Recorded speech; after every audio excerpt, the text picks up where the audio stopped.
our motto tends to be don't plan for Easter Sunday. You could overbuild something that you only use 3 times a year. Doesn't make sense fiscally at all. Grab a seat at the table, put on your headphones, and get ready to be inspired by the stories, expertise, and innovative thinking of food service consultants. Welcome to the FCSI Project Showcase, The Art of Culinary Spaces. Let's make something great together. I'm Phillip Landgraf. I'm an executive principal with Ricca Design Studios. I'm based out of our headquarters in Denver. I've been designing for, almost 20 years now. And I've been an FCSI professional member, I think this is my 3rd year now. We got this project really through our architectural relationship. Perkins Eastman is a client we've worked with for a number of years. They knew us very well, particularly in the higher ed segment. When this project came about, they asked us about our experience in sports entertainment. It's also a market that we do a lot of work in, and so they felt it was a good fit, and we kicked it off back in 2018, if you can believe it. When the project kicked off, I think the project had already gone to, a certain level of design, probably most of the way through schematic design when they brought finally a food service consultant on board. They had been working, I believe, with their operator, which was Levy Restaurants, and they'd given them some ideas and some basic numbers, but knowing that it's a contractual relationship, Levy could come or go whenever their contract is up, and so they really wanted an opinion of a outside source and needed some creative help on the layout of the kitchen, so they brought us on board, and the original timeline was really to try and get this done, I want to say in about 9 months in design, and then have about 8 to 12 months for construction.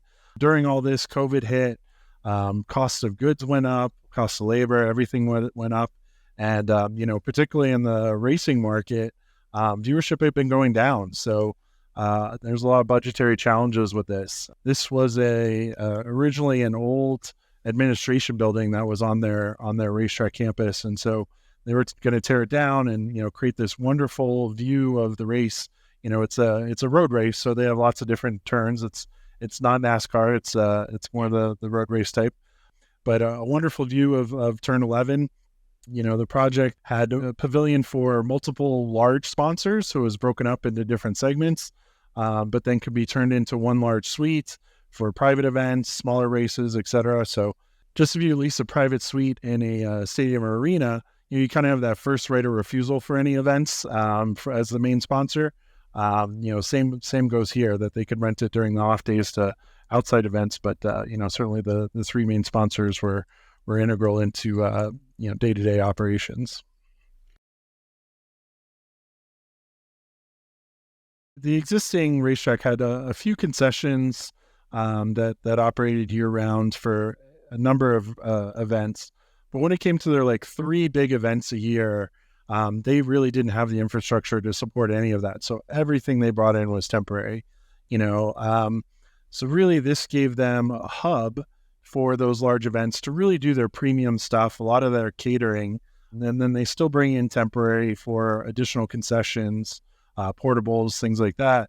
But now they also, this space has turned it into a 12-month-a-year rentable, leasable space. I mean, imagine how amazing it is to have a Christmas party there with people doing racetrack practice around there. I believe it's one of those areas. I think my parents even did one of those experiences, a Groupon or whatever, where you got to race in a Lamborghini or a Ferrari or something, go 100, 180 miles an hour around the racetrack. What an amazing experience it is. Even when we're having our meetings during design, there was racing going on. You could hear them every time they whipped around the corner, and everyone looks over and sees what's going on. Thank God there were no crashes that day.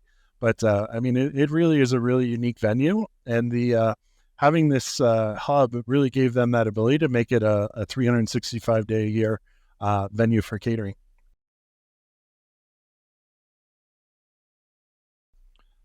Really, it's about right-sizing everything. So, our motto tends to be don't plan for Easter Sunday. You could overbuild something that you only use 3 times a year.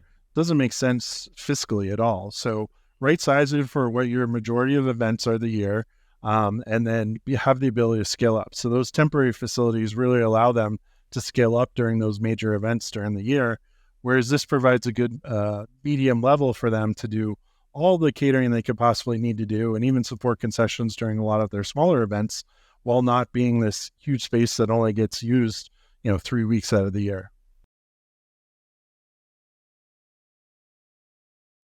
I would say the most challenging was making sure that we both listened to the owner, the Speedway Motorsports, as well as the operator. And not necessarily that we were a mediator between the two, but we gave that independent third party perspective on what is industry best practices. Part of the project was us having to understand contractually what the owner is responsible for providing and what the caterer is responsible for providing. So in the project, we have a whole list of all the equipment, and it says this is operator provided and this is owner provided. Basically, a lot of people use the adage, if you turn the building upside down and shook it, would it fall down? And if it fell down, then that's something the operator provides. And if it's really attached to the building, like your walk-in coolers, hand sinks, things like that are physically attached to the building, then the owner was responsible for providing. And so that helped us understand the budget too, making sure that we were allocating the dollars where they were meant to go contractually. Honestly, seeing it come to fruition finally, with the long pause for COVID, the budgetary concerns, there was a big value engineering effort to even make this project happen because the budget got out of control at some point. So they actually just did an hourly contract for us for construction administration services. So we actually ended up limiting a lot of our scope on the project to just oversight, very cursory review of answering RFIs, things like that, to make sure that they could keep everything in budget. So there was a lot of value engineering that happened, substitutions, things like that to get it in there. But overall, the design intent was still there. And at the end of the day, we had a happy client and a happy operator.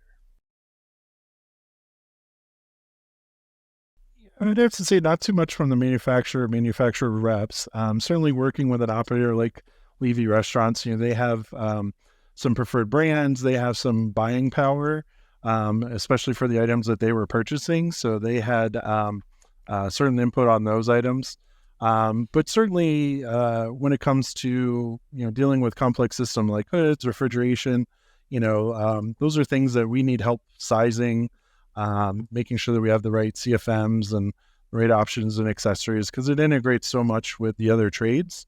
That's really important. But, as far as picking the different slicers, mixers, fryers, those kinds of things, having done this for 20 years, I kind of know what's a good value based on the budget. I think it's a real honor, honestly. I know there's a lot of consultants out there, and I don't know how many submissions you got, but I'm sure it was quite a few. And so whatever that selection criteria is, I'm always proud to have a project published by FCSI, as well as a lot of the other awards that are out there. It's really wonderful to see your work in print, see wonderful pictures of it, give credit to the whole team too, architectural, interior design, even our team here at Ricca, having their name in a magazine or a publication like FCSI Showcases is great. It's super rewarding for them, and it helps them with their professional development and their resume. So it really I think is an honor for everyone involved. I think, again, that unique nature of the flow of business was really important to us. The 3 major events a year, not over designing was really important, making sure we stuck to our budget, and then just really giving them a flexible space. So, honestly, as much as we possibly could, everything's on casters.